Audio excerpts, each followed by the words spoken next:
सलाम नमस्ते। आज का किस्सा ज़रा लंबा चलने वाला है दोस्तों। रज़ाई या कंबल में दुबक कर सुनिए, मज़ा आएगा। दिसंबर का आखिरी हफ्ता और सेंटा के साथ क्रिसमस ईव की शाम। पार्टी के हॉल में बेहतरीन ऊनी स्वेटर पहनकर भी मैं ठंड की वजह से बीच बीच में सिहर रही थी। तभी मैंने देखा कि लगभग सारी औरतें और लड़कियां बिना स्वेटर के तितली बनी घूम रही थीं। अंदेशा हुआ कि क्या वाकई दिसंबर का आखिर आ गया या ठंड मुझे ही ज़्यादा लग रही है। तभी आशंका हुई जब एक मोहतरमा को बिल्कुल स्लीवलेस ड्रेस में पाया। उनकी खुली बाहों को देखकर मुझे बचपन की याद आ गई, जब मैं नए स्वेटर की जिद में स्लीवलेस फ्रॉक पहनकर बाहर भाग जाया करती थी। मौसम की ठंडी लहर ने मुझ पे गश सा तारी कर दिया और मैं पुरानी यादों में खोती चली गई। हमारे बचपन में दशहरा यानी अक्टूबर से ही ठंड शुरू हो जाती थी और दिवाली पर तो शाम में जब हम सब बच्चे मिलकर घरों में घूमने जाते और पटाखे चलाते तो अच्छी खासी ठंड का एहसास होता और हम भागकर घर जाकर हाफ स्वेटर पहन आते। ठंडी पड़ी देह फौरन ममता की बाहों की गर्मी से भर जाती। तब सबकी मम्मियाँ अपने अपने हाथों से बच्चों के लिए स्वेटर बनाया करती थीं। क्या समा होता था जब सबके हाथों में स्वेटर की तीलियां खनकती थीं। शाम का समय किसी एक के यहाँ बैठ चाय पकौड़ों के साथ डिज़ाइन के आदान प्रदान में बीत जाता। सिर्फ डिज़ाइन ही नहीं बल्कि पकौड़ों में डाली गई अजवाइन, हरी मिर्च और धनिया के पत्तों का भी हिसाब किताब लिया जाता और हम बच्चे खेलते खेलते जब थक जाते तो पकौड़ों को निपटाकर अपने अपने स्वेटर्स को उनकी डिज़ाइन के मुताबिक फर्स्ट, सेकंड और थर्ड करार दे जाते। कुछ बातें तो इस मुद्दे पर भी होती कि इस बार किसने कितने ऊन के गोले बनाए। अब बात अलग थी कि डिज़ाइन और गोलों के मामले में हर बार बाजी मेरा पड़ोसी नीलू मार जाता, क्योंकि उसके घर में लोग ज़्यादा थे। शायद इसीलिए हर साल किसी न किसी का स्वेटर बुना ही जाता था और इस वजह से उसे अपनी मम्मी के साथ बैठकर गोले बनाने का मौका मिल जाता। मम्मी भी उसकी बड़ी माहिर थी। जब देखो तब उनके हाथों में सलाइयाँ रहती और काम के दौरान भी वो हाथ चलाती ही रहती और उनके स्वेटर बुनने का अंदाज भी कुछ अलग था। अब मेरी अम्मी और बाकी आंटियाँ तो उंगलियों को भीतर की तरफ मोड़कर सलाई पकड़ती और अलग अंदाज में स्वेटर बुनती, पर नीलू की अम्मी वो अपनी नाजुक खूबसूरत उंगलियों को बड़ी ही तरतीब से सीधा रखकर अलग ही अंदाज में फंदों से फंदा बनाती और साथ में डिज़ाइन भी काटती जाती। हमें बड़ी हैरानी होती कि वो देखे बिना भी कैसे बुनाई कर लेती हैं। बात तो वाकई हमारे लिए बड़ी हैरान करने वाली थी, पर मुझे नीलू की अम्मी से मनी मन शिकायत और जलन भी होती कि क्या ज़रूरत है उन्हें इतना अच्छा स्वेटर बुनने की। अरे कभी मेरी अम्मी को भी जीतने का मौका दें। वैसे मेरी अम्मी न जाने क्यों स्वेटर कम बुनती थी, शायद ज़रूरत भी नहीं पड़ती। मैं तो हमेशा अपनी आपाओं के स्वेटर को इस हद तक पहनती कि जब तक वो छोटे ना हो जाते। मेरे छोटे स्वेटर को देखकर सब मुझे छेड़ते भी थे कि अरे और कितने साल पहनेगी इसे। वैसे मुझे कोई फ़र्क नहीं पड़ता था, पर फिर भी इस बार मैं नए स्वेटर की मांग अम्मी से बार बार करने लगी। अम्मी, आप मेरा नया स्वेटर कब बनाएंगी? आपा का ये स्वेटर भी अब मुझे छोटा होने लगा है। बना दूंगी बेटा, इस बार पक्का तेरा स्वेटर ही पहले बनेगा। आप सच कह रही हैं ना या सिर्फ बहला रही मुझे? मैं भला झूठ क्यों बोलूँगी? पर इस बार आप अभी तक ऊन भी खरीदने नहीं गई। मैंने करमचंद की तरह पूरी जासूसी करते हुए पूछा। अब्बू को छुट्टी कहाँ मिली है अभी तक? जल्द ही ले लूँगी अब्बू के फ्री होते ही। शायद अम्मी की बातों में दम था कि मैं आराम से इंतज़ार के लिए तैयार हो गई। उस रात जब अब्बू कई दिनों बाद टूर से वापस आए तब तक मैं सो चुकी थी। जब तक अम्मी अब्बू बिस्तर पर आते मैं सपनों के गोते लगा रही थी। मैंने देखा कि अम्मी अब्बू बातें कर रहे हैं। सुनिए जी, इस बार छुटकी बार बार स्वेटर की जिद कर रही है। उसका स्वेटर भी छोटा हो गया है। ठीक है, पर तुम जानती हो ना कि हाथ अभी टाइट है। उसे ये कहकर बहला दो ना कि दार्जिलिंग और नेपाल से जब ऊन आएगा तो अच्छा स्वेटर बना दोगी। अभी भोटिया लोगों को भी आने में थोड़ी देर है। जब तक वो आएंगे तब तक पैसों का इंतज़ाम भी हो जाएगा। अच्छा, मैं ये कहकर उसे मना लूँगी। सुबह जब मम्मी ने मुझे ये सारी बातें कहीं तब मुझे पता चला कि वो बातें सपना नहीं सच थीं।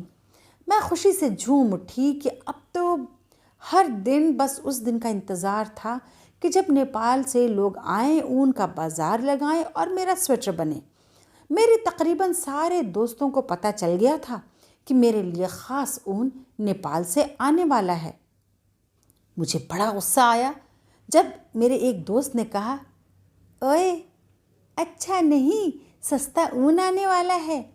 उस ऊन से तो कोई अच्छा डिज़ाइन भी नहीं बन पाएगा। दोस्तों की खिल्ली उड़ाने पे मुझे बड़ा ख़राब लगा।